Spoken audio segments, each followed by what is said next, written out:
அடுத்த trending recipe பார்க்கலாமா? Biskoth biscuit 10 போல எடுத்துக்கலாம். புளிப்பில்லாத தயிர் இந்த அளவுக்கு எடுத்துக்கலாம்.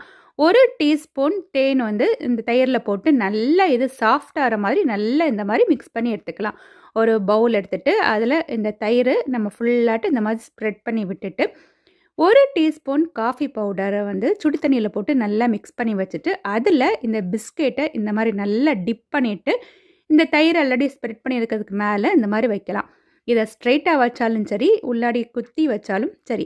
அதுக்கு மேல திரும்பவும் இந்த தயிர ஃபுல்லாட்டு ஸ்ப்ரெட் பண்ணி விட்டுட்டு, கொஞ்சம் பிஸ்கெட்ட மேல இந்த மாரி பொடிச்சு போட்டுட்டு, இத நல்லா மூடி ஒரு 8 மணி நேரம் ஃப்ரிட்ஜில வச்சு எடுத்தாச்சுன்னா, இப்போ Instagram, YouTube எல்லாம் ஓப்பன் பண்ணாலே, இந்த ரெசிபி தான் நம்ம வந்து பார்க்குறோம். இது வந்து பயங்கர ட்ரெண்டிங்காட்டு இருக்கு. எல்லா கண்ட்ரிலயும் அதாவது வேர்ல்டு வைடா இது எல்லாருமே இது பண்றாங்க. இது ஜாப்பனீஸ் சீஸ் கேக் அப்படின்னு சொல்றாங்க. ஒன் டைமா ட்ரை பண்ணி பாருங்க. தேங்க்